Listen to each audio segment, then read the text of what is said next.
Ihip ng hangin, taglay ay ang lihim ng bukas. Habulin ang ilaw na bakas ng kahapon. Mababalik ba muli ang bago ng wakas o kantungan na ligtas? Oh,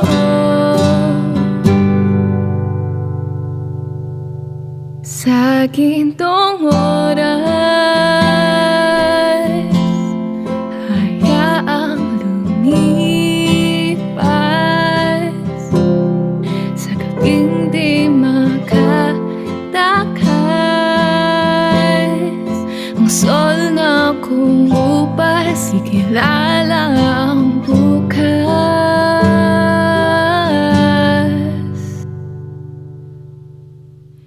Kawalan ng damdamin, ilulunod sa dilim ng ngayon at hayaan tong pusong hindi lutas sa mga araw. Matatanaw pa muli ang kislap kong paningin o tila piling.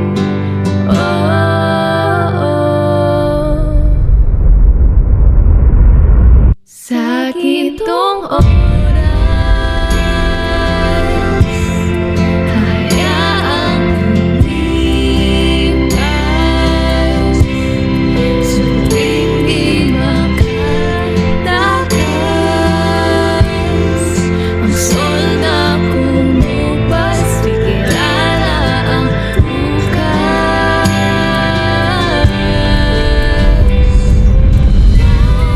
Ano sasabihin na biglang palipasin sa dilim na nabuli ang mawawala sa akin? O ako'y titingin ng may bagong sa gintong oras,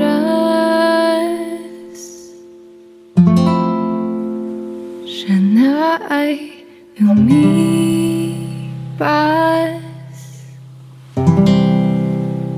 tungo sa gabing ligtas. Mahaba pa bukas o gintong oras.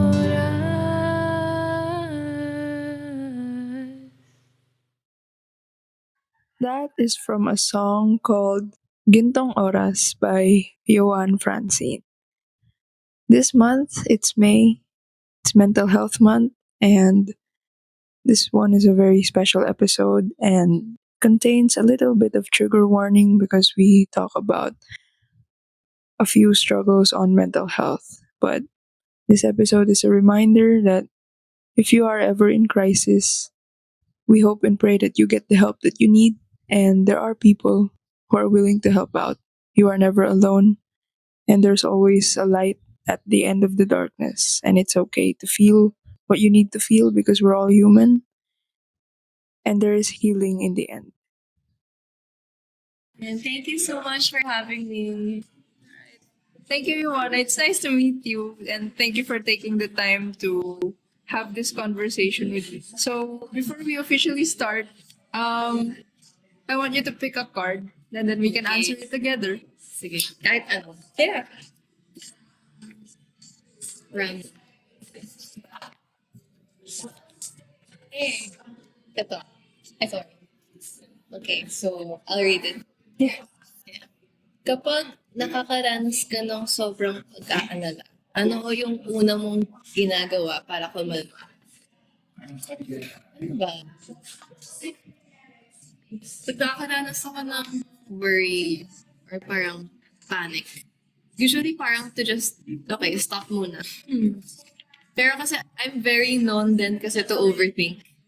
Parang as in, alam mo yun, laging ano agad, overtake, worst scenario agad, trying to take control ng situation. Pero you have to parang take a step back. Kasi sometimes it can overwhelm you. Parang minsan, parang sobrang ako nag-worry, parang yung iba naman hindi. So, why am I worrying? So, yun yung iniisip ko. Why am I worrying nga ba? Kasi parang, di ba, when you're worrying, you're parang worshiping yung thoughts na yun, na yung panic, yung negative thoughts, na you're meditating on that. So, yun nga, parang take a step back, tapos breathe. Ayun. Ikaw. Focusing on what you can control. Yeah. Ay, di ko na kaya, di ko na control to. So, Yeah. yeah, discard. Good. So you, I would say you would meditate, like reflect. Sometimes kasi wala ng time eh. Wala ng time. So, gagawin ko talaga, really to either, if I can't just stop, I will ask help, parang a friend, Yeah. or help about my situation. I need to rant this. I need to, parang gano'n. I need to let this out in order for me to. Tapos after nun, okay na ako. Usually that happens a lot. Yeah. Just let me rant. Tapos, okay na ako after. May reassurance na. Nakaisip na ako rationally. Yeah. So, yun yung for me. That's good. I'm glad you recognized your need to ask for help. Yeah. And I'm glad that there are people who are willing to help. Good people. Yeah. Ayun, ako I take a walk. Or like I step outside, take a breath. Ganun. Ayun. So, yeah, ang ganda ng question, actually very timely siya. Yeah, parang fitting nga Yeah. sa month. And Yeah. Yeah. So, and guys, it's Mental Health Month. Happy Mental Health Month to everyone. And I want to start this episode with something na we could have answered then, listening to music. Yeah. Oh, music. So, Or writing music. Yeah, writing, listening, ganun. With that, no, I want to get to know more about your journey. How did you start your musical journey?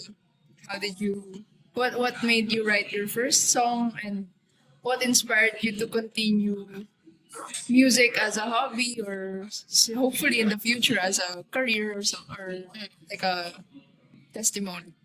Yeah. So, actually, it wasn't intentional. Na parang siguro as a kid, I started out just parang loving singing or music, songs in general. New Year, 2022, I wrote a song just to summarize my year. Kasi there was a lot of things happening. Yung nagka-depression, there was pandemic, tapos I think I grew a lot din naman with myself noon. So I wanted to express that, pero it came through a song. So yun, tawag ko pa ng 2022 yung song na yun. Then I wrote, Really, yun talaga yung title. oh, It's on Spotify then. no, ano siya? I posted- Unreleased. Unreleased. Oh, nice. I posted it lang on Facebook. Okay. So parang ayun. So parang ayos to na I'm writing songs. And I kind of enjoy it. Parang siyang Parang from the vault. Oo, parang biglang discovery ganon. Tapos parang just a raw thing na I want to post about. Pero I never thought na I would release songs. Like, siguro, I wrote naman Lost Dreams. It was also unreleased.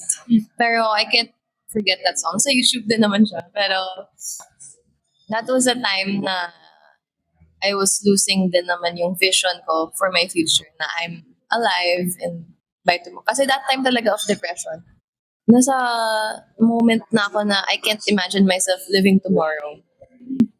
And nasa very futuristic or planner or imaginative person. Parang, ang hirap na biglang wala na akong dreams for myself. Parang ako nawala ng sense of, di ba, identity.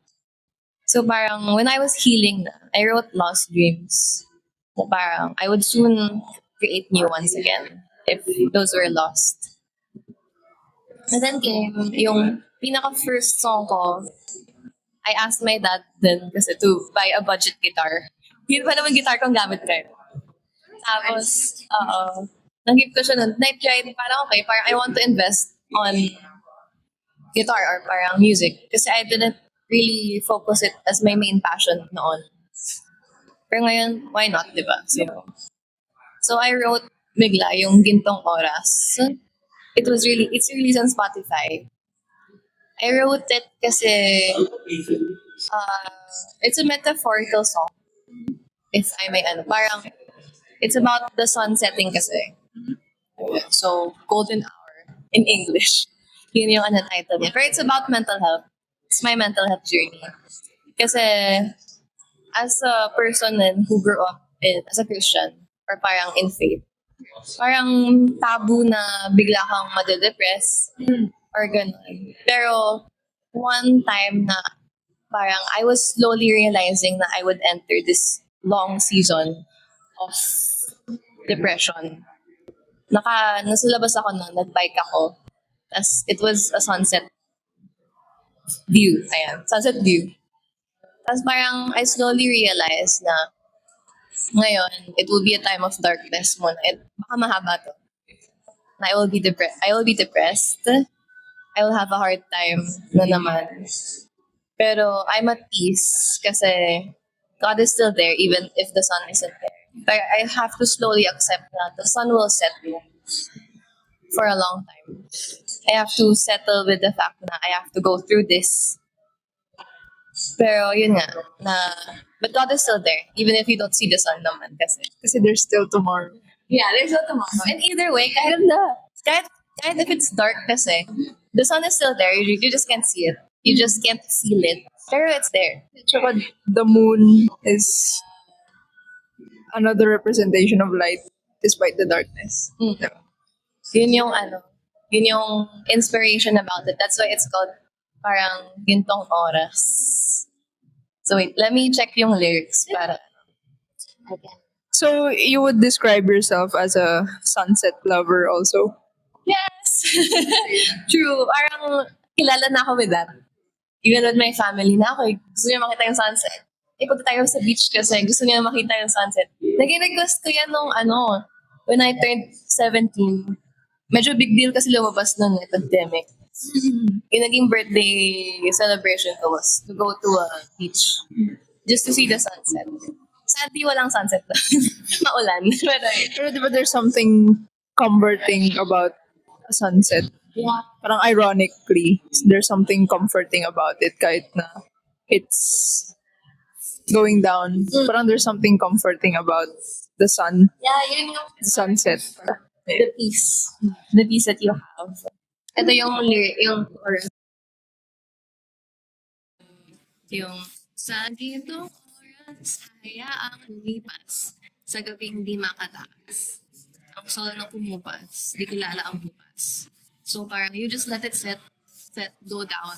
Na I can't run from this. Na I will have to face this kasi kailangan ko rin pagdaanan. And pero yun, ayun, sa dilim ba'y hahabulin ang mawawalan sa akin. Ang buwan ba'y titingin ng may bagong pagkitin. Parang, there's a new tomorrow. The sun will rise. Either way, kahit gano'n pa katagal yan. Even if you don't know the time na, Lord, kailan na, parang tagal. Nag-ano pa ako, pero that's the essence ng song. So there, Gintong Oras. Then I just sang that in our rooftop sa house namin sa Cavite. Parang YouTube video lang kasi I was doing covers na nun. So, is that on Spotify? Oh, it's on Spotify. It was the first ever released song. And it was, The double check. it was, okay. It was amazing kasi, hindi ko siya intentional. Ay, kailangan ko i-release sa Spotify. Kasi parang hindi ko naman siya naisipan, ay, pang Spotify ba to? Pang artist ba to? Kasi, I never imagine myself na I would be a singer-songwriter. Even though I'm still an indie small aspiring one. Pero, I never imagined myself na I'd be in that position or title.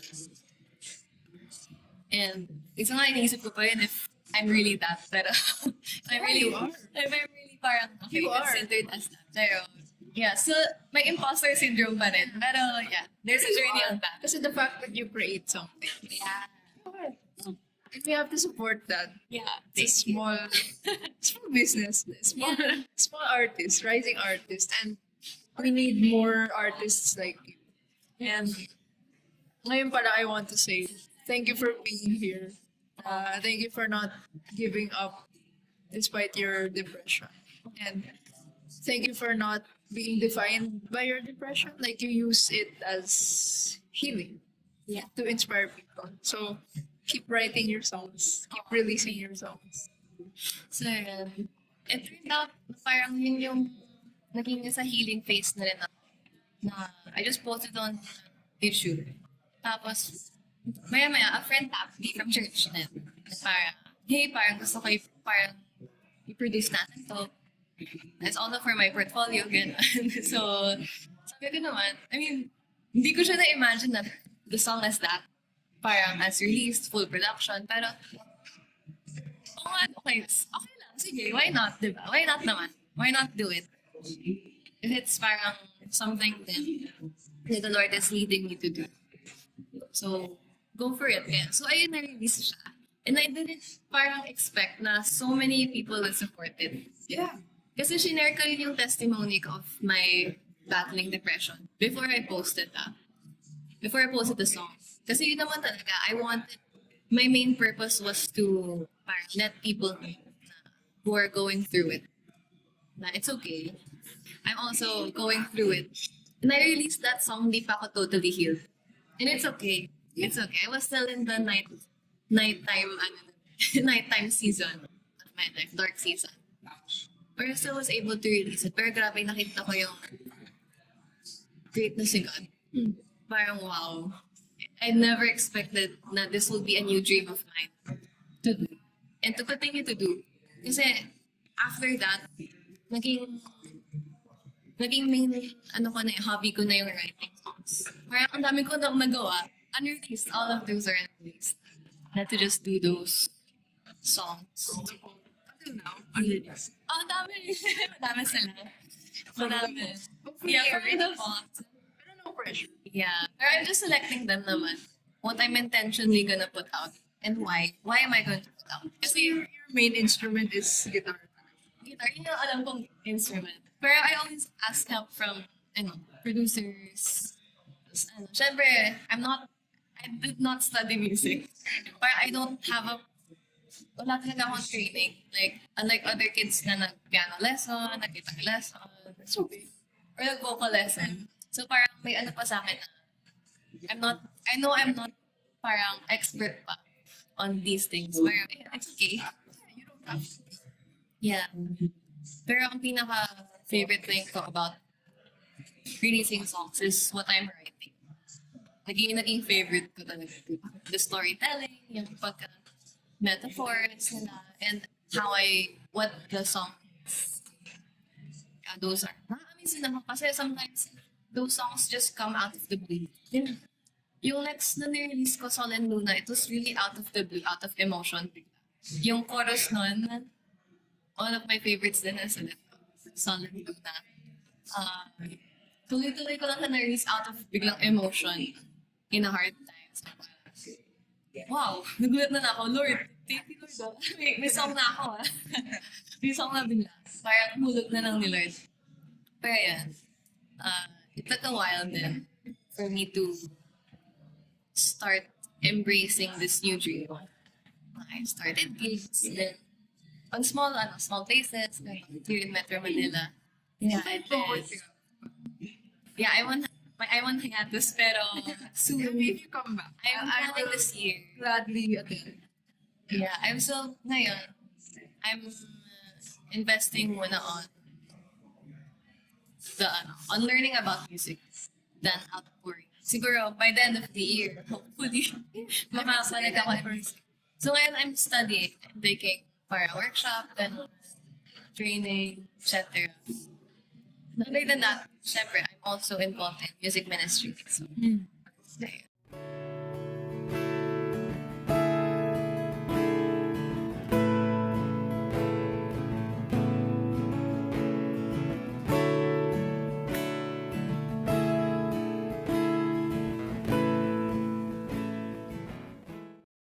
For sharing your musical introduction so far.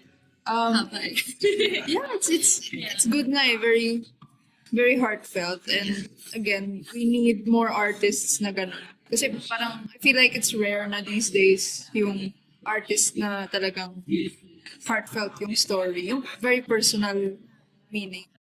I appreciate yung mga ganong artists. Yung may authenticity, yung raw, and just exist to inspire people because of their songs. And I'm glad na you're one of those people as a rising artist. And you mentioned earlier about your faith, and I want to dive deep into that as someone who's also in the faith. Now we're both Christians. So your music inspire your faith, like strengthen your faith. For me, I think my faith is the one influencing my music.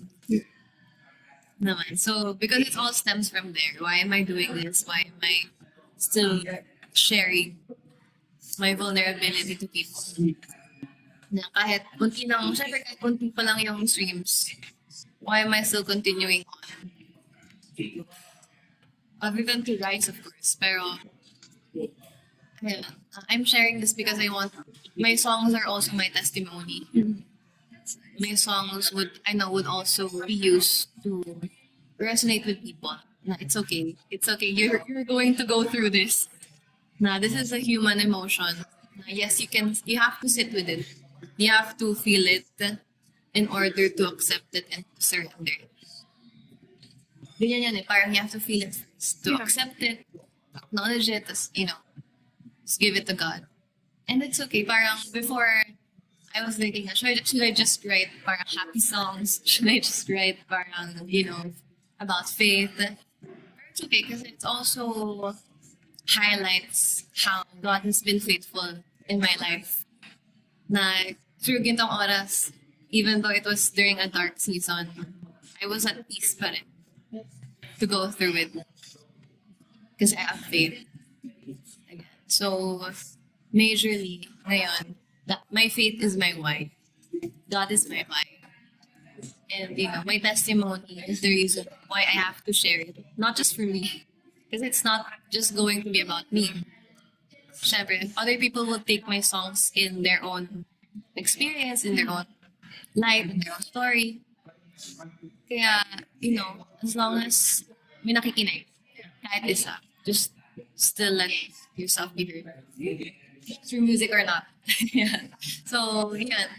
It also shapes kasi my faith, how I think, how I see things.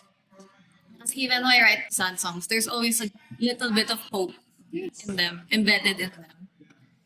Na it's not just completely sad. And it's genuine na. Kasi minsan, there's also songs na I want to just write na sad lang sila. Pero genuinely, I've been able to put na, okay, it's okay to feel sad. Even though I know that there's hope. It's okay to feel it. Na there's an emotion. And it's human naman. God has made us human. And it's valid. It's okay to feel emotion, not just happy ones. So, ayun yung shape sa akin. I'm continuing to do this. And I did continue to and I did start this because of God. Diba? Kasi parang ito yung parang new dream na that God gave me, music. So, I really saw God through it all. So, I hope you see it too. I hope you guys see it. Tsaka, I like the fact that tackles yung taboo. The one that you mentioned earlier na yung pag-Christian dapat. Happy. Yeah. Pero it's a normal thing, like you said. Now we're all human. We go through it, and it's valid naman. Na. Pero with us, we hold on to hope in God, and also we need it, therapy and self care. So For what I've been writing, I always parang really start with why. Why am I doing this? Because there was a time na I was just parang I got tired of my music because I realized I've been swept up with the industry. Yung parang you have to focus on if you're writing, if yung views, yung streams mo, if these songs what would others think about this? What would parang hindi naman to mainstream. What I'm writing is not mainstream. It's not something that would resonate with the mass audience. Lahat makikinig overall. Pero, why am I doing this again? God has gave me this gift to be able to write. And it has reached people naman. It has touched the stories of other people. I was inspired then, of course. When you're gone, how could you be so near just to see you disappear through our faces, us changes as we are. Oh, silent luna. Maybe another parang encouragement is that also in the Bible, if I may add yun. King David in Psalms. Those were songs yung Book of Psalms. So, if you're going to notice, it was about lament. May Book of Lamentations pa nga din. Na it's not just about parang, yes, it's about praising God about through it. Pero there was also lines na about how they were surviving, how they were in pain, how they were losing hope. Kaya it's okay na if you're going to write about it because it's also letting other people know na this is normal. I can go through this even if I have faith, and because of my faith, because of God, I have hope even if I'm feeling this. So, yun yung naging ko rin, inspiration. Yes. So how do you deal with yung mga days where you pause Pause. on your songs? Parang you mentioned, di ba, na you're on hiatus muna. How do you enjoy your How hiatus? do I enjoy? Well, beyond being an artist, yes, siguro I can see naman it's some sort of a career, pero other than that, there was once a season na I am not writing, parang hindi na ako artist. Pero what I'm doing or my songs does not define me. It's a part of me. And it's an outpouring of God during the seasons na I have to be fruitful in my music. Na okay, baka ngayon wala akong may creative block ako. I had that for a long time. Yeah. Yung parang imposter syndrome na, okay, magsusulat pa ba ako? Am I still a writer? Am I still parang fit for this? Kasi sobrang busy ko na. But it does not remove the fact na I am indeed writing songs. I am indeed parang called to share what I'm writing or my stories. I want to be a storyteller talaga. Yun yung main, what I wanted to be. And during the pause, I have to sit with the fact na I have to grow on myself. Pero because even though I'm on hiatus, it didn't stop me. I'm still singing, I'm still writing, I'm still parang playing music in front of my friends, my family, especially leading people also in worship. And serving in music team talaga. Parang What's your favorite worship song? worship song. Top 5 siguro. Or top, Ang yeah, Parang top 5. paisip tuloy ako. That's hard. Pero, Pero when you lead, worship lead, ano yung, di ba may genres yun? yeah. What are the typical worship songs You that have you sing? to, ano eh. Slow or... Okay. Yeah, kasi usually, you have to do both. Fast and slow. So what's your favorite slow mo? Slow worship. I haven't led this, pero ano ba to? Hosanna. It's a classic. Parang yun. Other than that, ano pa ba? I think Heart of Worship. Classic din yun. Classic din yun. Nice. Ano Ang ganda pa ba? rin yun sa guitar. Yeah. Ngayon yung Worthy. Jaira. Dwelling Place. By ano. Yun naman sa Victor din yan. So, ano pa? Holy Forever. Ayun. Sometimes it varies. Minsan pa iba-iba siya per week. Now, this week. Now, ano ba? Kasi I'm going to be leading this Friday. So, ngayon, ang LSS ako is No Longer Slaves, See a Victory, Yeah. saka, ano pa? All I'm After by Victory Worship. Nice. So, yeah, yun yung going through my head as I prepare. So since your main instrument is the guitar, what's your bucket list of learning a new instrument? Yan. Drums. So Parang like cool kasi kung drummer ka, parang automatically you're the cool girl. from a stringed instrument to a Oh, tsaka parang ang saya eh, no? Yeah. If you're gonna see them, parang it's also a mystery to me how they do it. So I would love to learn more about it. Kasi yung dad ko nagda-drums. So nice. And other than, pero I want to learn piano. piano. Yeah. The keyboard. And still to grow on guitar kasi actually I'm not really ganun pa ka-advanced on it. Just the basics lang. To be able to write a song. Ayun, okay na. And to cover, ganun. So if plan ni Lord no in the future, if you would create an album, Amen. have you yeah, diba? Let's pray for that na ano yung what would be your theme for the album? And like, if you would imagine a place to do your album cover, like photo shoot. Ano Okay. yung theme? Is it going to be in the My park? favorite ko yan. Or the beach? Or cafe? Ganun. Okay. Like, picture your album cover. Ngayon kasi, parang, I've been thinking to do something in the city setting. City setting. City girl vibe. City girl vibes. Nasa city girl era tayo. Ang ganun, biglang Taylor Swift, reference. So, yung mga songs parang medyo upbeat. Yeah. Or more on like, mga realistic kind of genres naman. Like growing up, parang finding your place in the world, more on adulting season.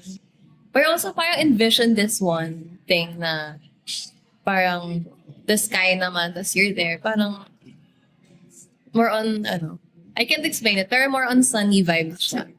I want to explore more on the happy side din eh. Kasi parang pansin ko, comfort zone ko yung emotional songs. Naging comfort zone yung emotional eh. Pero yeah, I've been writing those. I want to learn then to write about something happy, positive, or yung makaka-vibes ka din. Hopefully. And yun. Yeah. Actually, thinking of those album arts then are also fun for my experience. Kasi I've shot na rin sa beach. Yeah. Tapos sa park. Sa BGC. Sa BGC na din. Pero it's a park. So, ayun. So, yung gusto mo mga city photo shoot naman. Yeah, kasi I've been using nature for a while. Yeah. Kasi yung last album, may sunflower, tas garden yung background ko. So, this one is a beach. Tapos the other cover art ko is more on sa room ko lang. Ginawa. Yeah, more on, actually, ako lang din nagpicture. So, ang kulit din how I had to think of what would fit with the limited resources. Kaya syempre, I'm still an indie artist. I have to make use of what I have. Itong Solid Luna, sa rooftop ko lang yan. I just used a selfie. Wow. Tapos ginawan ko siya ng color scheme. Ganda. Ganon. Sa rooftop lang Very, yan. very independent ang Yes. atake. Ito, love letter. This was shot by Gio. Gio Santos. Ayan, in Jobel. Kaya gawa. Yeah. Mga friends ko din from multimedia arts naman. So I just parang tap them. Gawa tayo ng shoot tayo in BGC. Nice. So garden in BGC. Tapos ito city lines sa room lang to. I just drew more on simple lang. And dried flowers. I had flowers. I don't remember where I got them, pero sa room lang din yan. And gintong oras sa beach. Ayan, the beach naman siya. I just edited it. Masaya din kasi parang I get to experiment on visual art din. Very nice.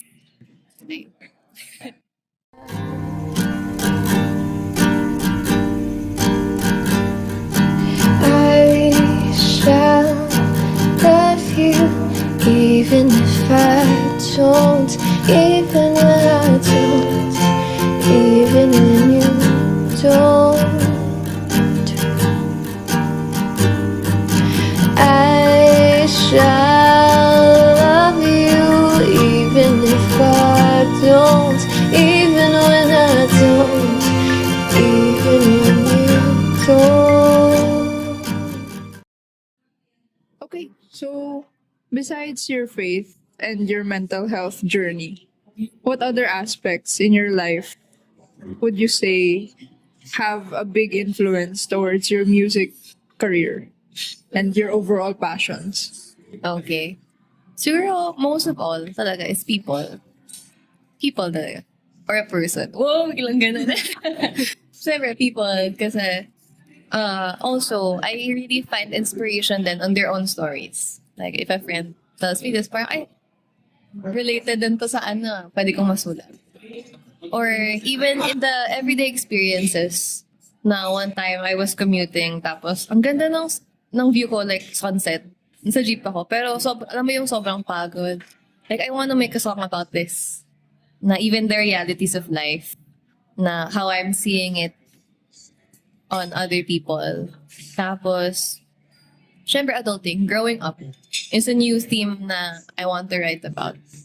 Kasi, I'm there. I'm adulting. I'm early going. 20s. Yeah, as a girl in her early 20s, parang I want to explore on that. Kasi there are many new mindsets na I have. Those are parang new experiences, new realizations. So I want to write about that then. Kasi every day parang dami ko naranasan. Ngayon parang time seems to be so fast. So I want to write then about that. Then, pakat na lang nun. Pero, okay. Even yung song ko, latest is yung Love Letter. As I mentioned, na still, it's inspired about how the people who you love or who are loving you is a love letter from God. Or you can say the universe. Ganon. Parang they have I like that put analogy. they have been put in your life Yeah. intentionally. Na kanya-kanya, they have expressed God's love in different ways.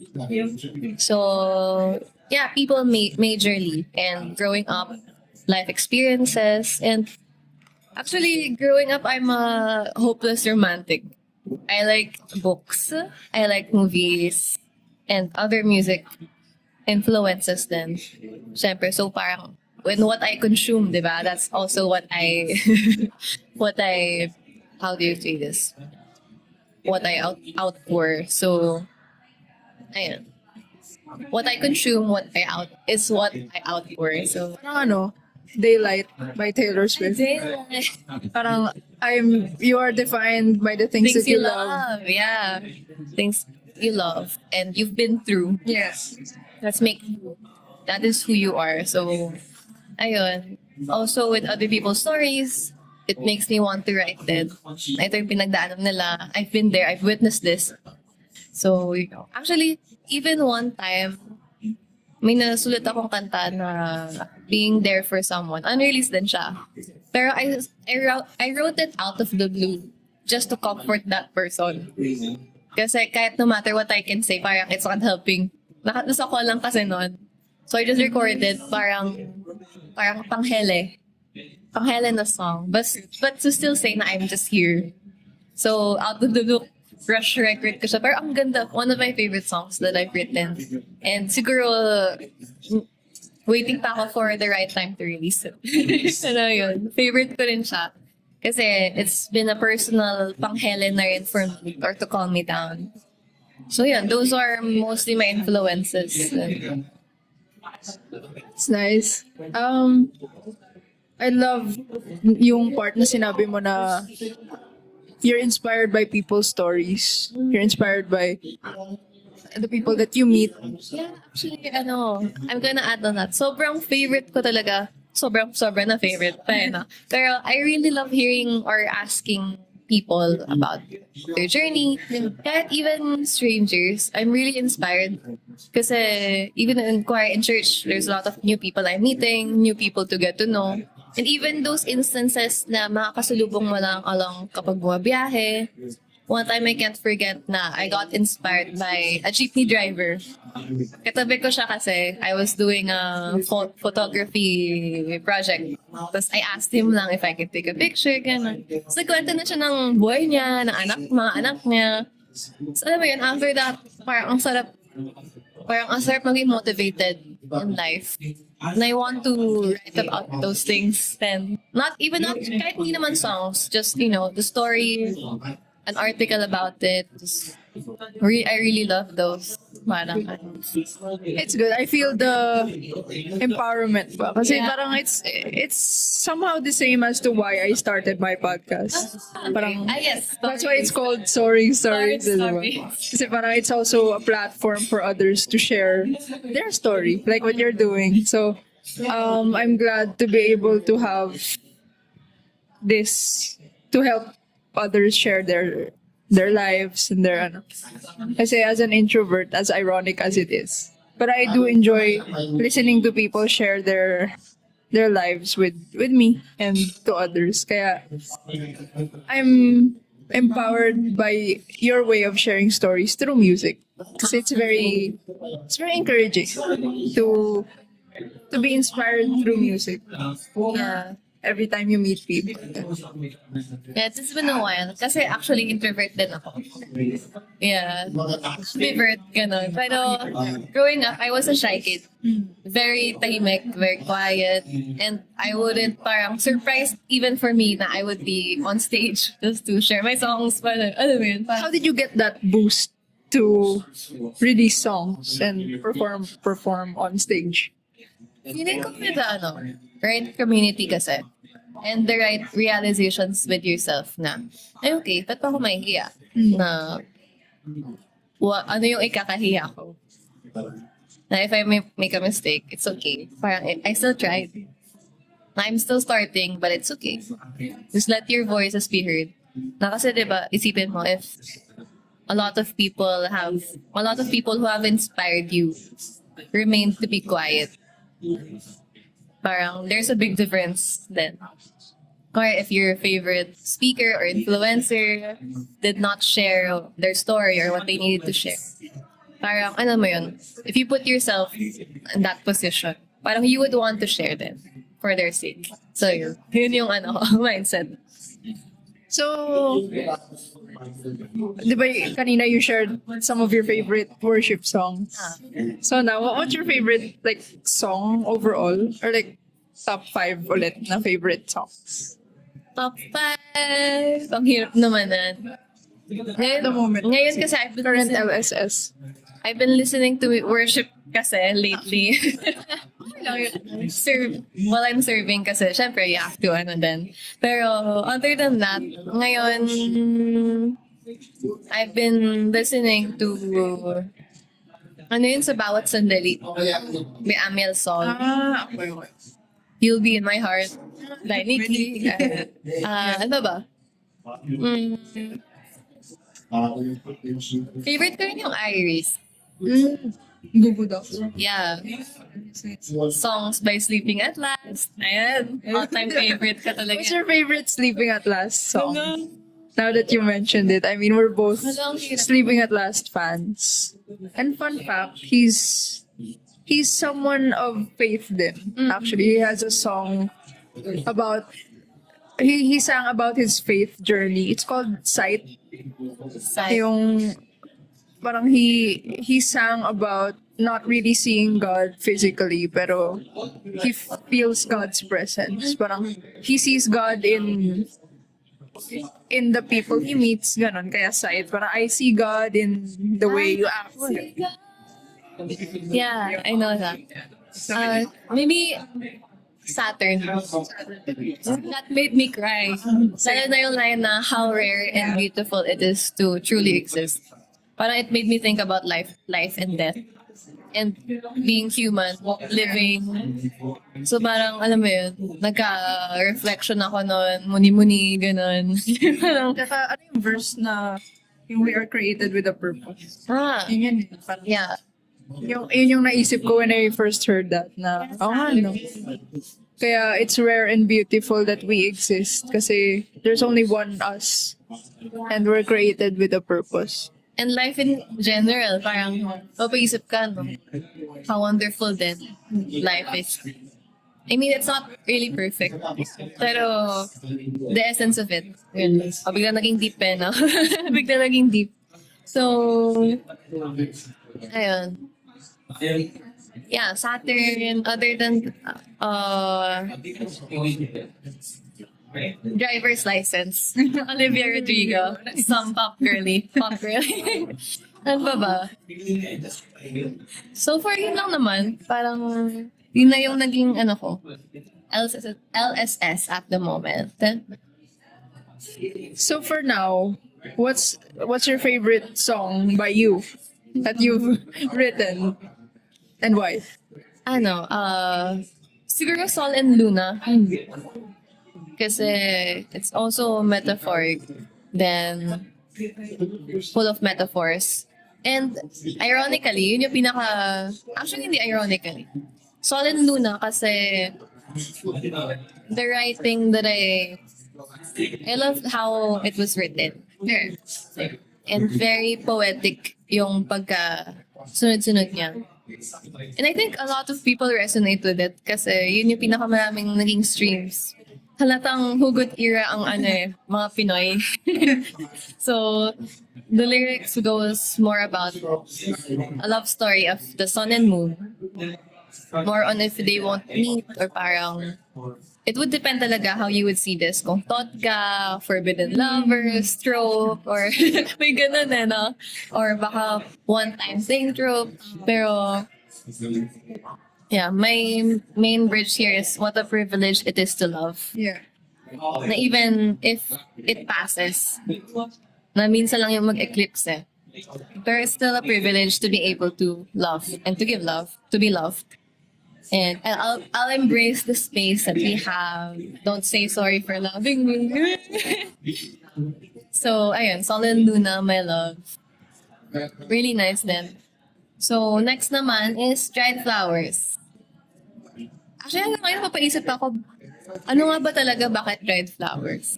Pero one of my favorite songs that I've written is also dried flowers. Not a lot of people know about it, pero usually alam nila yung love letter, Gintong Oras, all that. Yeah. Pero yun, one of the things I released was dried flowers. Also a poetic form. Pero more on loving, again siya, loving unconditionally, loving in a way na stable. Na sometimes, kasi even if it's a family member or a loved one, partner, ganon. I still like to see dried flowers na even though it's not that fresh or blooming anymore, being a dried flower is eternal Hanggang ngayon, kahit gano'ng katagal, it's preserved. Yeah. It's not that blooming or it can be dried in your perspective, pero more of a stable love na unconditional na you're just there. And the lyrics goes na, I shall love you even if I don't even when I don't, even when you don't. So more on if you don't feel like it, if a person doesn't feel like it, love is still there. Kahit it's not a feeling eh. So, yun yung naging, ayun, yung bridge ito, Tagalog. Huwag mong ipagkaila ng bawat umaga ay piliin ka. Huwag mong pigilan ang kanta, mahal kita, damamaman, o di, sinta. Yeah. Very nice. Parang, pwede siyang reminder to someone that you love, na hindi mo nakakausap masyado, you may not be able to show much care na lately, or, alam mo yun. Yeah. Pero love is there kahit it's not, yeah, it's not really on fire. Or hindi siya yung emotional kind, honeymoon phase. You know, it's still there. If you commit to it. Yeah. Yeah, if you preserve it. Yeah, ayun. I love how both songs are about love. Yes. Yung focused siya on one of the beautiful things about being human is to be able to love despite how hard it is to love. At least we can love. To love and to be loved Yeah. as humans. So I love the fact na, ang daming love na sinabi. I love the fact na, tungkol siya sa love, na this is what it's like to be human. We get to love, even though it's painful sometimes, and it's rewarding at the same time. We get to love. So, stream, dried flowers, and salt and love. Bye. Yeah. I will put the link ng Spotify mo profile. Yeah.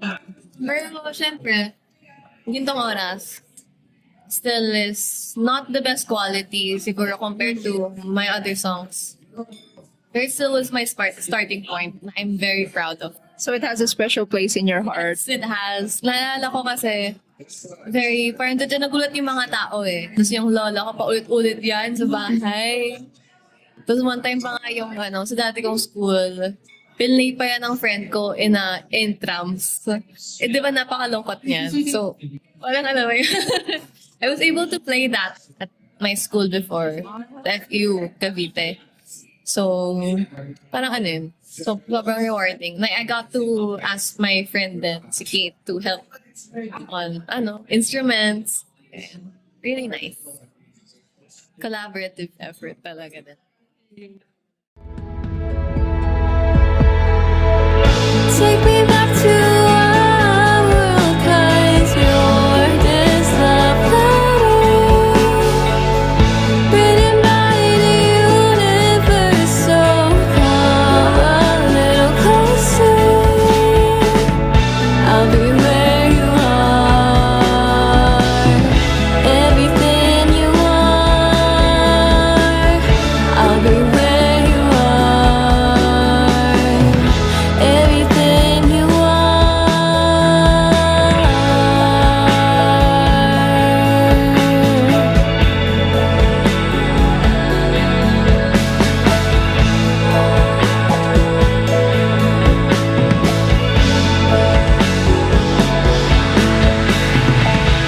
I'm so sorry if I'm scared to tell you, but I'll choose you and your scars. I'll go see the stars. I'm so sorry if I'm scared to tell you, but I'll choose you and your scars. I love everything you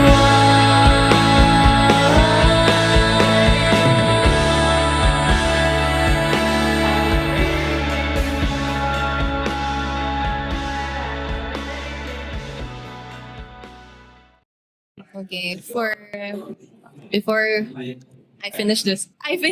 Pero anyway, okay, so overall, really parang a note or a reminder I would like to say, in order to create, it's some sort of outpouring kasi.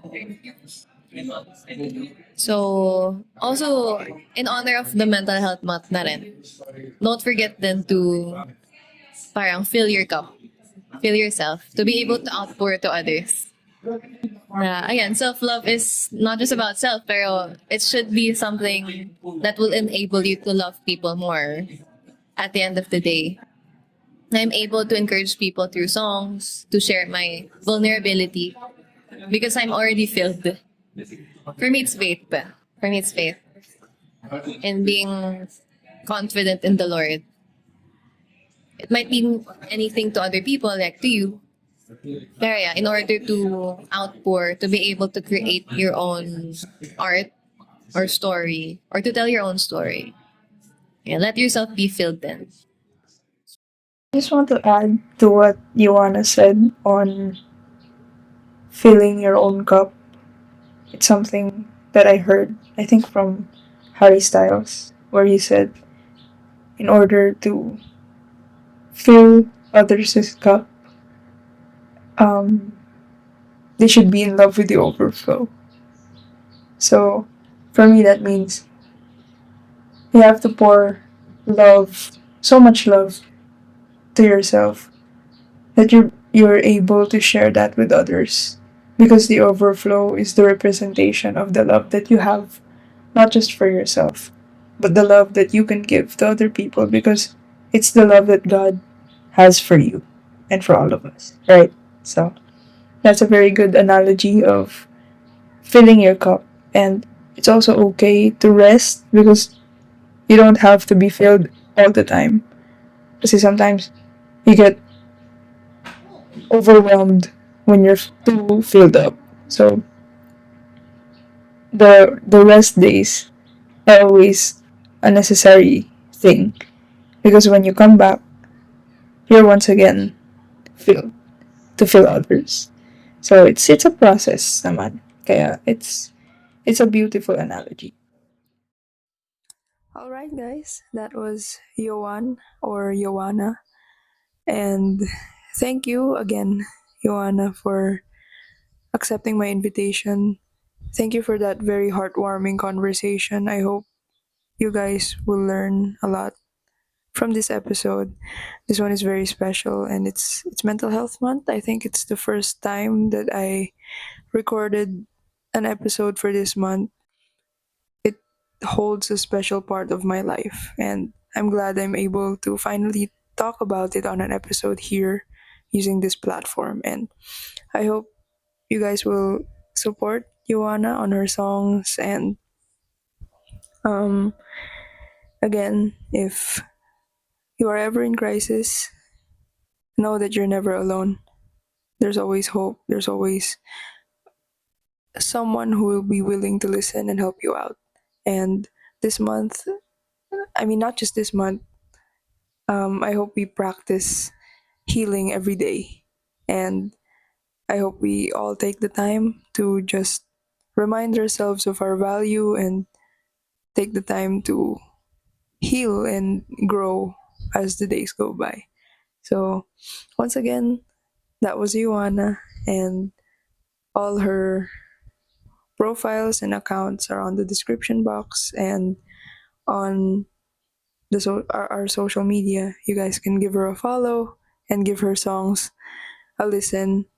She has a lot of songs in progress, and we're looking forward to its release if it's God's will, if it's God's time. And um, yeah, we will continue to support her on her music journey, on her marketing career, and her faith and healing journey. So, thank you guys for listening to this month's episode, and I look forward to seeing you again on the next one. Bye, guys. Sincerely, you can address me that. How could you truly love someone and accept the fact that we're not the ones we will back? We sometimes go to nobody knows.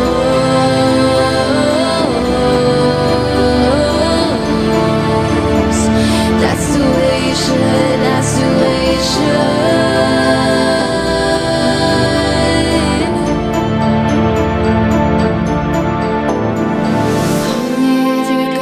Only if you're good.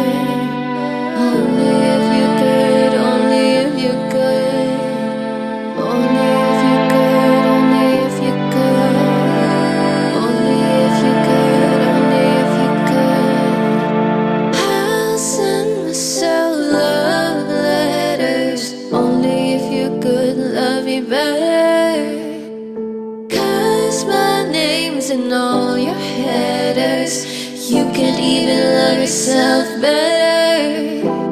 'Cause you're sincerely, you can't undress me that. How could you truly love someone and accept the fact that we're not the ones? Way back, we sometimes go to nobody knows.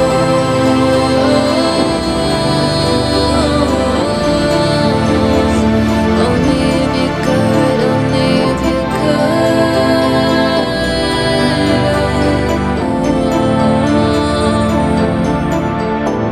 'Cause you're sincerely, you can't undress me that. How could you truly love someone and accept the fact that we're not the ones? Way back, we sometimes go to nobody